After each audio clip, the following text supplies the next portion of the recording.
जय राधा माधव। आज का सत्संग 8 दिसंबर 2021 सायकालीन सत्र शाम 7 बजे मंदिर का नया स्थान। तिमिरन्धस्य ज्ञानञ्जन शलाकया चक्षुरुन्मिलितं येन तस्मै श्री गुरुवे नमः। जय जय श्री राधारमण, जय जय नवल किशोर, जय गोपी चित चोर प्रभु, जय श्री माखन चोर।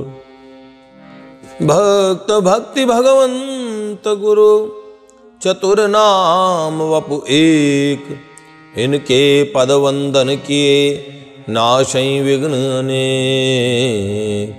नारायणं नमस्कृत्यं नरं चैव नरोत्तमं, देवीं सरस्वतीं व्यासं ततो जयमुदीरये।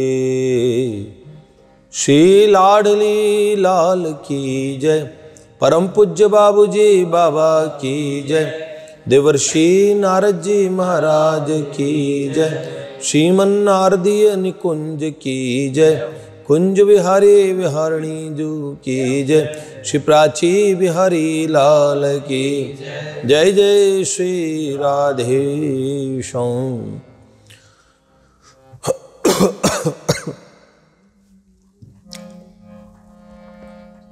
देखिए, हमने प्राची जी के चरित्र में सुना कि अंत में उदास होके श्री कृष्ण चले गए। श्री माधव जी, ये लीला अनुभूति है जो उनके लीला चिंतन नहीं। एक होता लीला चिंतन, प्रारंभ में चिंतन करना पड़ता है, और जब लीला दर्शन होने लगे, लीलाओं में प्रवेश होने लगे, उसे लीला दर्शन कहते हैं। दोनों में बहुत गहरा अंतर है। ये जन्मांतरों के अभ्यास के बाद आता है, अगर साधक मंद है। पर हरि गुरु कृपा है, साधक भी आत्म कृपा रखता है, स्वयं विश्वास के साथ करता है। जो साधन करो, साधन को साध्य के समान आदर दो, तो ये सब चीजें प्रकाशित होती। प्राची जी ने कभी लीला चिंतन नहीं किया, तो उन्होंने नामस्मरण किया, नाम जप ही किया, लेकिन उसके फलस्वरूप उनको बहुत सुंदरतम वस्तु की प्राप्ति हुई। और उस राज्य में, जैसे बाबा पहले ठाकुर जी के यहां दर्शन कर चुके थे, गोरखपुर में राप्ती नदी के पास कर चुके थे, फिर अनंत दर्शन हुए, लेकिन उसके बाद उन्होंने ब्रज गोपिका भाव में, पहले साधु कृष्ण प्रेम जी ने महाभाव दिन मणि में लिखा है, रसमयी अहिरन नाम दिया बाबा को। एक अहिरनी एक गोपी बने, क्रमशः धीरे धीरे सारी का भाव आया, मंजू लीला का भी भाव आया, मंजू श्यामा जी का भाव भी आया, और तब जाके अंत में बाबा को महाभाव की प्राप्ति हुई।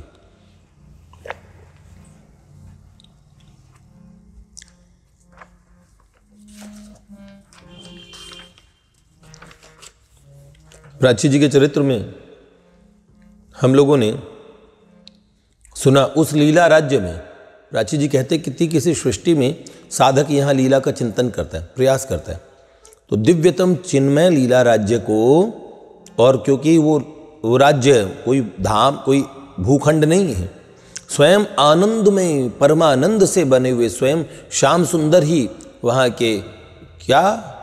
के तृण से लेके वहाँ के आसमान तक, वहाँ के चांद सितारों से लेके स्वयं श्री कृष्ण ही हैं, श्री कृष्ण के ही परिकर हैं, और श्री कृष्ण के परिकर श्री कृष्ण का ही अभिन्न अंश हैं वो लोग। वहाँ जमुना, श्री गोवर्धन, ये सब अतिशय दिव्य हैं। तो वही दिव्य राज्य अलग अलग सृष्टियों में प्रकट होता है जब ठाकुर जी प्रकट होते हैं। इस समय वो कितनी जगह प्रकट हो रखा है, पर वो है वही लीलाधाम, और वो मानुषी लीलाओं जैसा है, मनुष्य लोकों में प्रकट होता है। कितनी मानवीय सृष्टियां जहाँ भगवान अवतार लेते हैं, तो वो लीला राज्य कहीं ना कहीं किसी सृष्टि में जो साधक चिंतन कर रहा है, तो वहाँ का लीला राज्य उसे दिखने लगता है। फिर इतना तक होता है कि उसका उस लीला राज्य में प्रवेश होता है। शरीर यहाँ है, पर लोक लोकांतरों में भ्रमण करने वाले योगी लोक लोकांतरों में अपने सूक्ष्म शरीर को ले आते हैं। ब्रह्मा जी के लोक में चले जाएंगे, इस लोक में चले जाएंगे, पर शरीर यहीं रहे। ऐसे लीला चिंतन करने वालों को उस लीला राज्य में प्रवेश मिल जाता है। तो प्राची जी ने उस लीला राज्य में, जैसे ठाकुर पहले बाबा की पहचान ठाकुर जी से ही थी, बाद में राधा रानी से हुई, उस राज्य में यहां प्राची जी की पहचान अभी तक श्री जी से नहीं हुई। ठाकुर जी ने बड़ी मनुहार की, और मनुहार के बाद में ठाकुर जी रूठे नहीं, उदास होके चले गए। तब ऐसा लगा, ओहो, श्री श्याम सुंदर के विरह में एकदम आकुल व्याकुल प्राची जी के हृदय में इतना दुख हुआ, इस ब्रज गोपी को इतना कष्ट हुआ। तो जिनको ठाकुर जी ने बड़ा मनाया था, प्रियतम कभी रूठ जाएं तो जो उनका साधारण चिंतन है वो असाधारण चिंतन हो जाता है। मनस्थिति क्या हमने लिखी थी उस दिन, पिछले उसमें हमने सुनाई, थोड़ी सी उसकी पंक्तियां बोलेंगे। हम हमेशा रिकैप जरूर सुनाते हैं ताकि हमारा फ्लो बन जाता है। और लीला में आपका क्या घाटा है, आपको दोबारा चिंतन होगा। कई लोग सोचते हैं, कहते हैं इतना सारा पहले का बोल देते हैं। अजी मैं बताऊं, अभी 2 मिनट पहले लिखा है जो आज गाना है, लिखने का समय ही नहीं मिलता, तो इसीलिए वो समय तो पूरा करूंगा ना। आप लोगों को 30-35 मिनट तंग तो करना है ना मुझे। अरे इतनी देर श्री कृष्ण का स्मरण करोगे, कोई घाटा नहीं होगा। तो वो गोपी अपने प्यारे श्याम सुंदर से क्या कहती हैं, जब उनके नेत्रों में आंसू आते हैं और ठाकुर जी ऐसे कहते, चलो तुम्हारी मर्जी। तो ये क्या है, नैनों में भर प्यार लाल तुम आए मेरे पास, नैनों में भर प्यार लाल तुम आए मेरे पास, भीगे अखियां लेकर जब तुम मुड़ के चले उदास, भीगे अखियां लेकर जब तुम मुड़ के चले उदास, मैंने छीन ली वो मृदु हास तुम्हारी, छीन ली वो मृदु हास तुम्हारी, ये क्या कर गई मैं, ये क्या कर गई मैं, तेरी आंखों में आंसू देख के तो जीते जी मर गई मैं, तेरी आंख में आंसू देख के तो जीते जी मर गई मैं।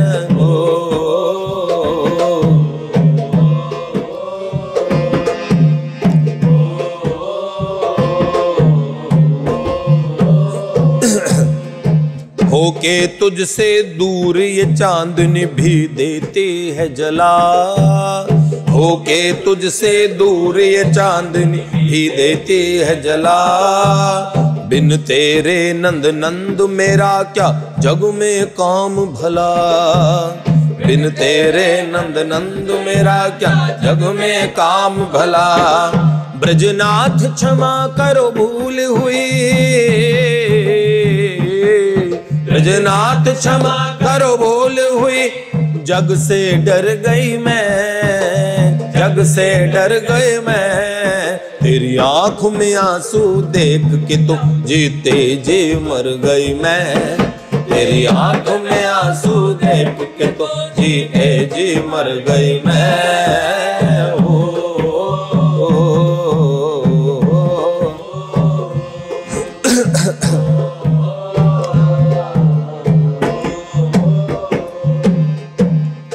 आपको बताएं ये प्रैक्टिस, अगली बार में तो हम लोग तो अच्छा गा पाते जिस दिन पहले, क्योंकि हम उसी समय लिखते हैं, उसी समय बेचारे गाते हैं। थोड़ा सा इनको, और लिखा हुआ तो इन्होंने देखा ही नहीं होता है, इनको हम खाली धुन पे थोड़ा सा बताए थे कि ऐसे धुन निकालने। बच्चे हैं छोटे छोटे से, दूध के दांत भी नहीं टूटे इन लोगों के, बहुत बढ़िया। एक मात्र 20 वर्ष का, एक 24 वर्ष का ना, एक 21 का, छोटे छोटे बच्चे हैं।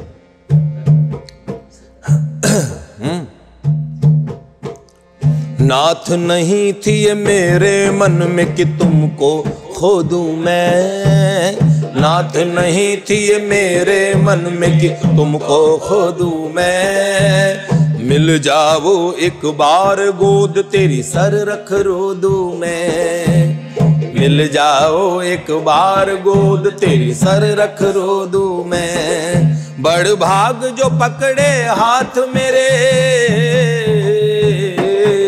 बड़ भाग जो पकड़े हाथ मेरे, पर लाज से भर गई मैं, पर लाज से भर गई मैं। तेरी आंख में आंसू देख के तो जीते जी मर गई मैं, तेरी आंख में आंसू देख के तो जीते जी मर गई मैं। हो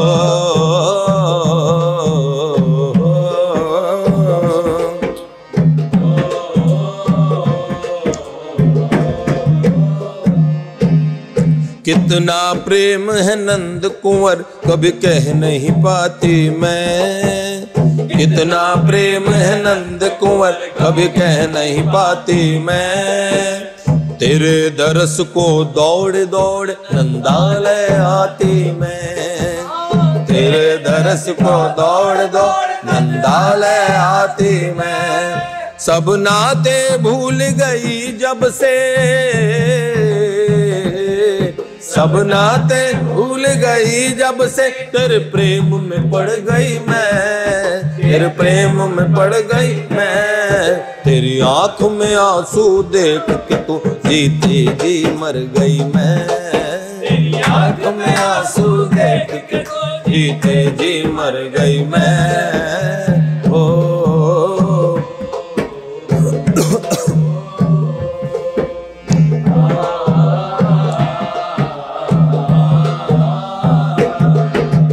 घुटती रहती सह नहीं पाती तेरी विरह के शूल, घुटती रहती सह नहीं पाती तेरी विरह के शूल।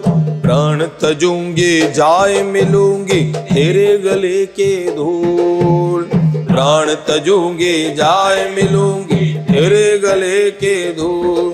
हर जन्म में बस तुमको पाऊं,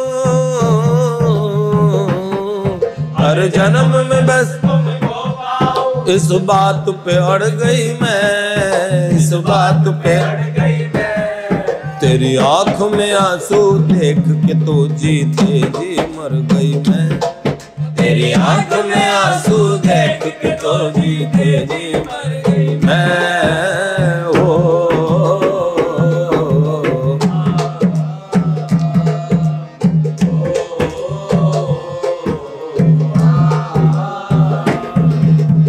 हे माधव तुम सबके पर बस मैं तेरी हूँगी, हे माधव तुम सबके पर बस मैं तेरी हूँगी। याद रखोगे मुझे सदा तुम्हें इतना प्यार दूंगी, याद रखोगे मुझे सदा मैं इतना प्यार दूंगी। हो प्रेम बावरी तेरे उर,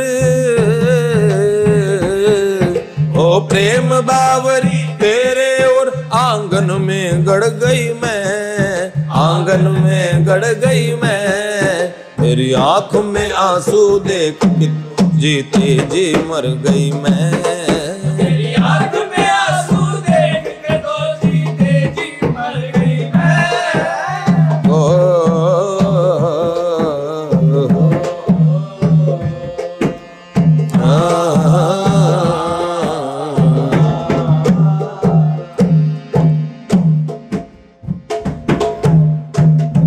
ये हमने कल सुना। ठाकुर जी की आंखों में आंसू आते हैं, आते हैं। कितने ग्रंथों में आप उनके नेत्रों के अश्रुओं के विषय में पढ़ेंगे। वो हर साधक के लिए रोते हैं, हर अपने प्रेमी के लिए। अच्छा, आपने अपने घर में अपनी माता देखी होगी, तो हम कहते हैं हमारी सगी माँ है, ये हमारा सगा भाई है। सगा भाई जब जाएगा कभी अमेरिका, कभी लंदन, अब भाई 10 साल बाद मिलेंगे, कितना दुखी होते हैं हम। क्यों? वो सगा है। आपके मोहल्ले में किसी का भाई जाए तो आप रोते हो? नहीं। भगवान किसके हैं? हमारे। कितने? हमारे सगे हैं, उन्हीं के तो अंश हैं हम। माता पिता तो एक निमित्त बने जो शरीर के माध्यम से हम उनके अंश हैं, पर इसमें आत्मा है ना, जो वो प्रभु का अंश है। ईश्वर अंश जीवनाशी। तो काला चांद गीता में तो प्रभु को रोता हुआ देख के पूछती है गोपी, क्यों रोते हो आप? तो उन्होंने बोला, प्रेम का स्वभाव है, प्रेम का स्वभाव है, वो आंसुओं के रूप में अभिव्यक्त होता है। तो उन्होंने कहा, जब मैं रोता हूं ना, कोई गोपी रोती है तो मैं रोता हूं। गोपी मेरे प्रेम का मूर्तिमंत स्वरूप है। गोपी कोई शरीर नहीं, अनंत काल के प्रेमी गोपांगनाओं के रूप में, गोपियों के रूप में, उन ग्वाल सखाओं के रूप में, ब्रजमंडल में पत्ता पत्ता, कण कण ठाकुर जी की प्रेमियों का ही स्वरूप है। तो ऐसे उस दिव्य महानतम ब्रज राज्य में ठाकुर भी वहां रोते हैं, भक्तों के परवश होते हैं। ठीक है, फिर माधुरी जी का आगमन होता है। वो समझाती हैं उन्हें कि देखिए, वास्तव में क्या है, साहिब नंद शहजादे तो हम चरणों के दासी हैं।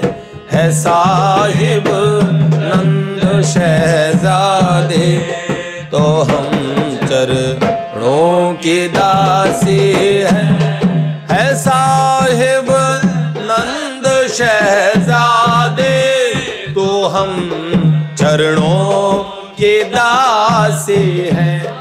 है साहिब नंद शहजादे तो हम चरणों के दासी हैं। और हम कैसे खिल जाती है, कुमुदनी होती है, कमलनी। कमल खिलता है सूर्य भगवान के प्रकाश में, और चंद्रमा के प्रकाश में कमलनी खिलती है।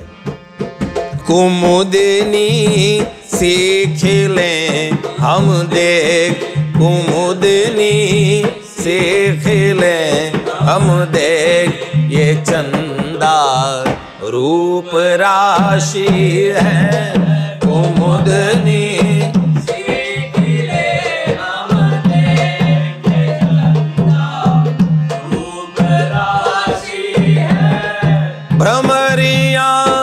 सी रहे हम सब कमल मुख दरस प्यासी हैं।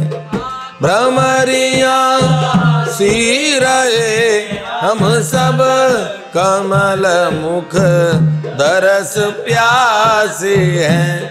मरी भी जी उठे हम देख, मरी भी जी उठे हम देख, इनकी मृदुल हांसी है। मरी भी जी उठे हम देख, इनकी मृदुल हांसी है। साहिब नंद शहजादे तो हम चरणों की दासी हैं।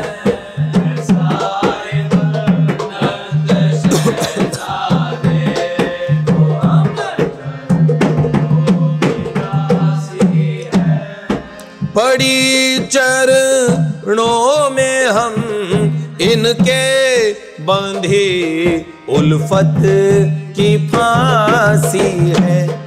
पड़ी चरणों में हम इनके बंधी, उल्फत के फांसी है। अमावस भी बने सखी संग, अमावस भी बने सखी संग, इनके पूर्णमासी है। अमावस भी बने सखी संग, इनके पूर्णमासी है। साहिब नंद शहजादे तो हम चरणों के दासी हैं। है साहिब नंद शहजादे तो हम चरणों की दासी हैं।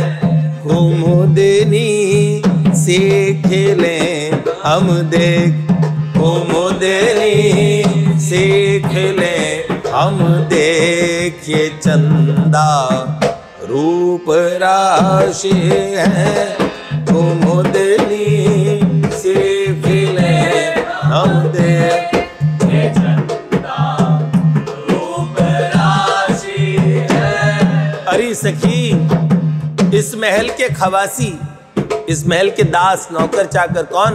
विधि और हर भी बनना चाहते हैं। भगवान महादेव चाहते हैं घर में प्रवेश मिल जाए। क्या? कौन सा? नंद महल। बनो चाहे विधि हर भी महल, नंद के खवासी हैं। बनो चाहे विधि हर भी महल, नंद के खवासी हैं। ग्वालिनी माधुरी सी सखियां, ग्वालिनी माधुरी सी सखियां, उन्हीं महलों की दासी है। ग्वालिनी माधुरी सी सखियां, उन्हीं महलों की दासी है।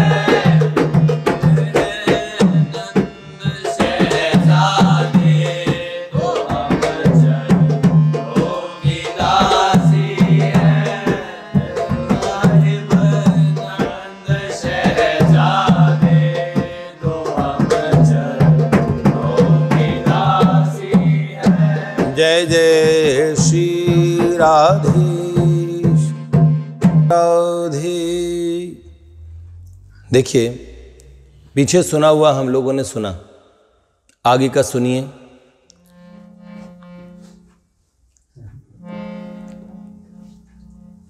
श्याम सुंदर सभी अनंत कला संपन्न हैं। 16 कला तो सिर्फ कहने में आती है, जो उनके विषय में नहीं जानते।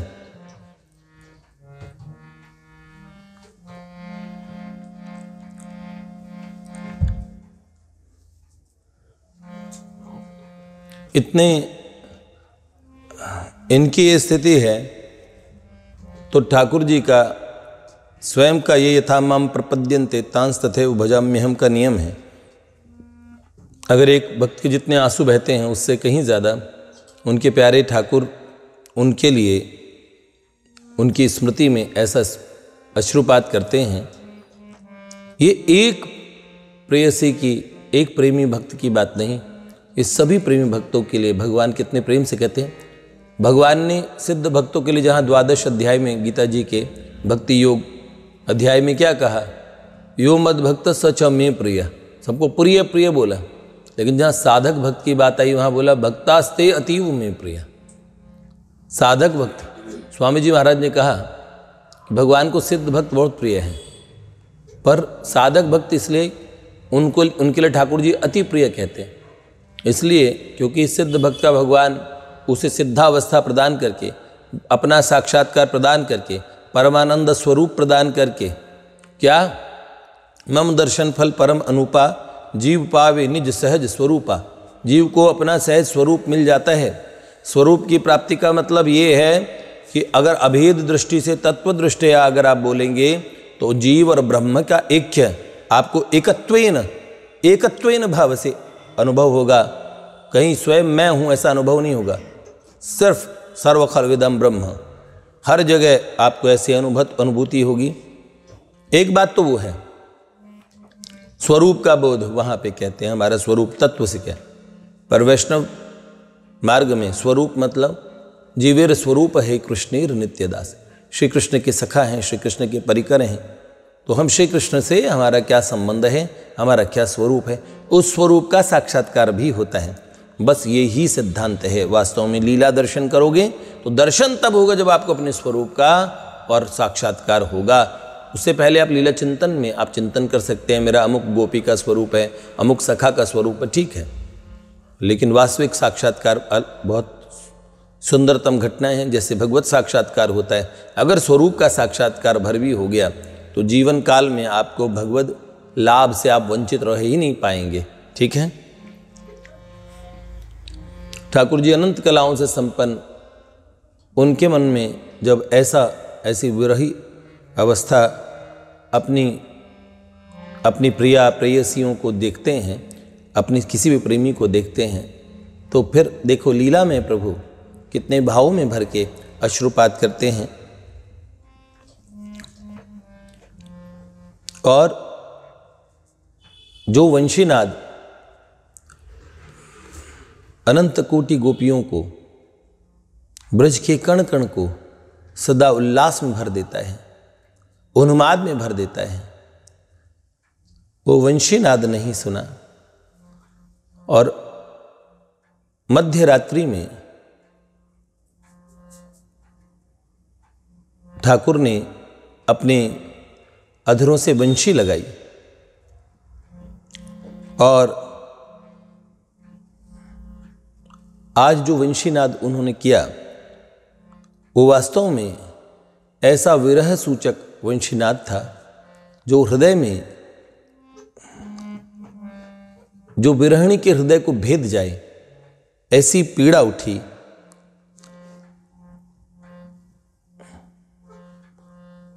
ठाकुर जी के एक मित्र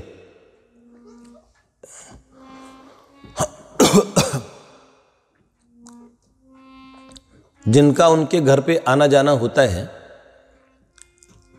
समाचार लेके ये सारी बात उस सखी से कहते हैं कि श्याम सुंदर की जो वर्तमान स्थिति है वो हमारे लिए असह्य है और इस स्थिति से उन्हें तुम ही निकाल सकती हो। जब ये बात कही और आज रात्रि का ये वंशीनाद सुना तो मध्य रात्रि में लोकलाज की परवाह किए बिना ये नवब्रज गोपिका नंद महल की तरफ मध्य रात्रि में चल पड़ी, किवाड़ खोल के। और ब्रजधाम ऐसा चिन्मय है, श्री श्याम सुंदर के जो द्वार हैं उन द्वारों में पूतना कैसे प्रवेश कर गई, क्योंकि ब्रजधाम की प्रभु की लीला करवाने में जो ब्रजधाम है वास्तव में वहाँ पे सर्वसमर्था जो भगवती योग माया है वो भगवान की लीला में इतना सहयोग करती है, वरना तो चिन्मय ब्रजधाम किसी असुर को, किसी दैत्य को प्रवेश ही न करने दे। तो बंद फाटक नंद महल के इस ब्रज गोपी के स्वागत में अपने आप ही खुल जाते हैं। और जैसे उन्होंने किवाड़ खोले तो प्रभु चाहते थे, इतना चाहते होंगे, ठीक है, और उनके घर में प्रवेश कर गई। ठाकुर जी के नंदालय में बहुत सुंदर और चारों तरफ का जिसमें स्तंभ लगे हैं मणियों के, ऐसे सुंदर, जहाँ वृषभानुपुर बरसाने का महल जहाँ से दिखता है, नंदीश्वर पर्वत पे सुंदर नंदराय जी का ये जो महल है सबसे ऊंचाई पे उनका है। और ऐसे नंद महल में ऊपर का भव्यतम कक्ष, हमारे यहाँ चौबारा भी कहते हैं, चारों तरफ से जिसके द्वार हो, तो चारों तरफ से ये इसमें इतने द्वार हैं और इतना सुंदरतम कक्ष है। और जिसमें ये चौबारे इसलिए कि किसी भी द्वार से इनके पास आप प्रवेश कर सकते हो, कोई भी मार्ग, कोई भी साधना से उनके द्वार सब तरफ से खुले रहते हैं। तो आज उन्हें न लोकलाज का भय था, न कोई बात थी, लेकिन ठाकुर की अलबेली रीत है, जैसे ही वो छत तक उनके स्थान पे उन्होंने प्रवेश किया और परम विरह अवस्था में उनसे कि मुझे अभी उनसे मिलना है। वंशीनाद ठाकुर ने बंद कर दिया और जो पूरे उनके कक्ष के और द्वार बंद रहते हैं, जब वो ऊपर प्रवेश करती हैं, ऊपर जाती हैं छत पे, तो जो जिसके द्वार हमेशा खुले रहते हैं उन्होंने सारे द्वार बंद कर रखे थे। उन्हें लगा कि वो मुझसे रुष्ट हैं, तो अब अभी तक अनुनय विनय उन्होंने की थी, अब इनकी तरफ से अनुनय विनय होती है ठाकुर को मनाने के लिए। और देखो भगवती मीरा जी का जब चरित्र पढ़ेंगे तो ये माधवी गोपी थी और सुंदर नाम की सखा की पत्नी। जब ये दुल्हन बहू जी आई ना तो ठाकुर जी तो हो मायरी मेरो शाम लग्यो ई संग डोले हैं, वास्तव में जित जाऊं तित आड़ो ही आवे बिना बुलाए ए बोले दास प्रभु गोवर्धन हंसे हंसे घूंघट खोले शाम लग्यो ई संग डोले। देखो कुंभन दास प्रभु गोवर्धन धर हंसी हंसी घूंघट खोले। अब भैया कौन की बहू हो? एक कवित्व है, एक रसिक का हमारे लिखा होने,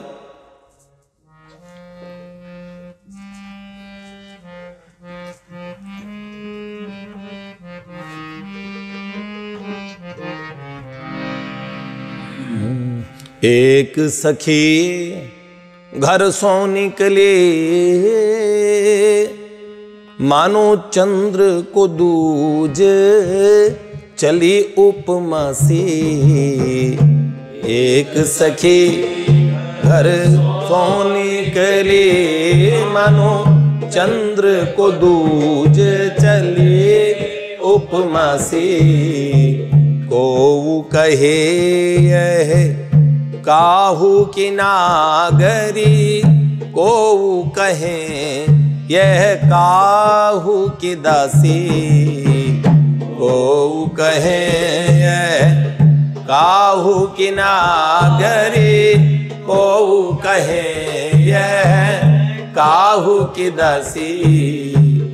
ब्रीच ही पंथ मिले ब्रज चंद, बजाए के ताले मचाए के हंसी। बीच ही मिले ब्रज चंद, बजाए के ताली मचाए हंसी। क्या हुआ? एक सखी घर सो निकली एक रात्रि में। ब्रज में गोपियां क्यों जाती? या ब्रज में कछु देखी और टोना, ले मटकी सर चली दे गुजरिया, आगे मिले गो बाबा नंद जू को छोना। इसीलिए ये श्रृंगार करके निकलती। मध्य रात्रि में इतना घूंघट करती है वो गोपी, नाक के नथ दिख रही है, आधे अधर ओष्ठ दिख रहे हैं यहां तक, और ऊपर से दिख नहीं रहा। इतने सुंदर और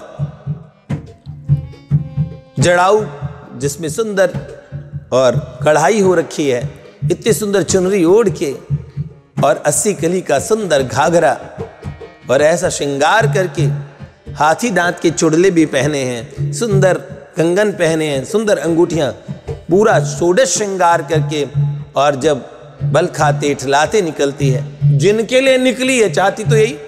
अब लोग कहते हैं ऐसी रात में कौन आई। अच्छा, ब्रज की निंदा भी बड़ी प्यारी है, ठाकुर जी की लीला में सहयोग करते हैं। कोई कहते हैं अरे एक सखी घर को निकली, जैसे दूज का चांद थोड़ा सा ही दिखता ना, ऐसे इतना सा चेहरा दिख रहा था। तो मानो चंद्र को दूज, जैसे चंद्रमा मिलन से दूज एक तिथि होती है ना, दूज द्वितीया का चांद, तृतीया में और चांद दिखता है, चौथ में और, पूर्णमासी में पूरा दिखता है। तो चंद्र मिलने को आज दूज चलिए, दूज। तो एक सखी घर सोने के लिए मानो चंद्र को दूज चली उपमा सी। और को कहे, अब निंदा करते हुए लोग क्या करें, यह काहू की नागरी, ये किसकी बहू है, लगता पालन, अच्छा ये किसी के कोई इसका कोई ऐसी बात तो नहीं है किसी के लिए जा रही हो, है? को कहे यह काहू की नागरी, को कहे यह काहू की दासी। लेकिन बीच ही पंथ मिले ब्रज चंद, मचा बजाय के ताले मचाए के हंसी। अरे सुनो, कौन की बहू हो, अच्छा नेक जरा मुखड़ा तो दिखाई दो। तो क्या, अब बहू जी ने दांत से घूंघट दबा लिया, पर ये कहां मानने वाले हैं। घूंघट के पट खींच दिए लो, क्या हुआ, हाँ घूंघट के पट खींच दिए लो, दूज की है गई पूर्णमासी। दूज जैसा मुखड़ा दिख रहा था, घूंघट उतार के एक तरफ कर दिया तो पूर्णमासी की तरह सुंदर चंद्रमुखी का मुख दिखने लगा। अरे तू तो चांद जैसी सुंदर है, ताली बजाई, कितनी सुंदर। अब बोलो, ये लीला प्रेमियों के साथ करते हैं, सब ब्रजवनिताएं चाहती है ऐसी लीला हो। और देखो भगवती मीरा जब माधवी के स्वरूप में थी तो सुंदर गोप की और बहू बन के आई थी, बड़ी उसने पतिव्रत्य के बारे में सुना था, तो उनका पातिव्रत्य होना चाहिए। उन्होंने कहा ऐसे एक छोरे के पीछे ब्रज में सब बावले। अब जब ठाकुर जी के यहाँ ब्याह हो के आई तो पहले से माँ ने पट्टी सिखा के भेजी थी कि नहीं, बड़ी पतिव्रताएं, जैसे भगवती मदालसा थी, जैसे भगवती सावित्री थी, भगवती सुलभा थी, भगवती मैत्रेयी, ये सब पतिव्रताएं, ये सब सतियाँ, तो इनको ऐसा ऐसा रहना है। अब ये माधवी ने सोच के आई थी, और जब उनका सुंदर गोप विदा करवा के बहू जी को ला रहा था तो सुंदर पालकी में बैठी हुई, डोली में बैठी हुई बहू के पास में ठाकुर अपने मित्र, अपने प्यारे सखा सुंदर से बोलते हैं, तू भाभी लाया है, एक बार भाभी के मुखारविंद के दर्शन करवा दे, एक बार भाभी के मुखारविंद के दर्शन करा दे। तो भाभी नेक दर्शन तो करा, अपना मुखारविंद तो दिखा, नेक मुख दिखाई तो कर दूं। और ब्रज में मुंह दिखाई यही करते हैं। हाँ, सब भाभियों के प्यारे देवर, सब माओं के प्यारे बेटे, ओहो हो। और जो इनको अपना प्रियतम प्राण धन मानती हैं उन सब के क्या, हाँ सबके दूल्हा भी यही है। तो भैया उन्होंने क्या किया,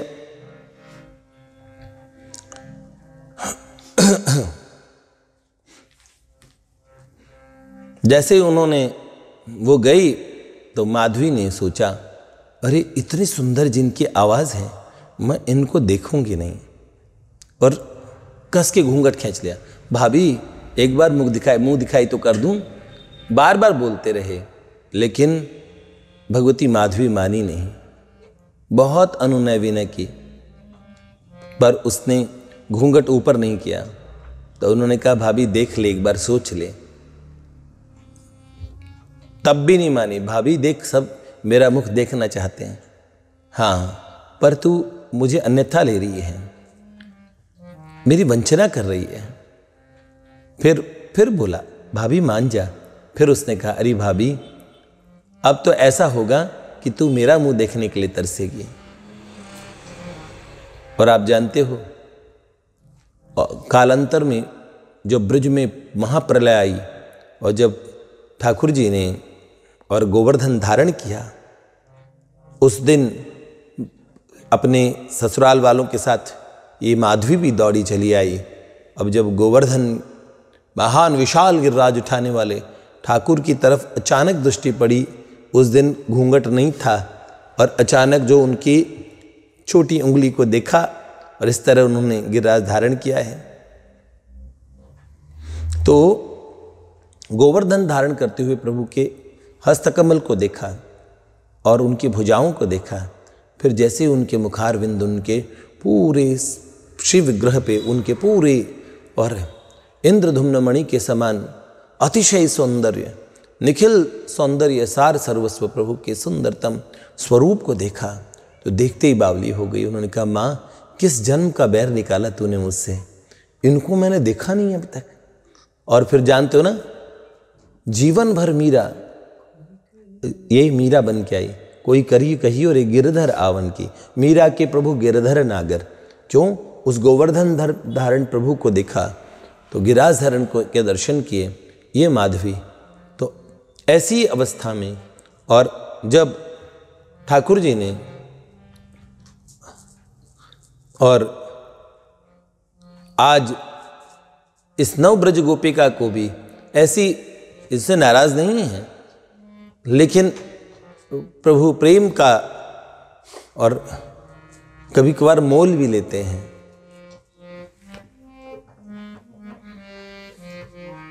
आज का समय तो हो गया शायद, तो शेष तो हम आगे कल ही कहना पड़ेगा। हम क्षमा चाहते हैं, फिर भी हमने इधर उधर की बात करके समय पूरा कर दिया। जो लिखा था उसका तो मौका ही नहीं पड़ा सुनाने का, लेकिन कोई नहीं, हम कल सुना देंगे, ठीक है। इसके बाद में जय जय श्री राधे।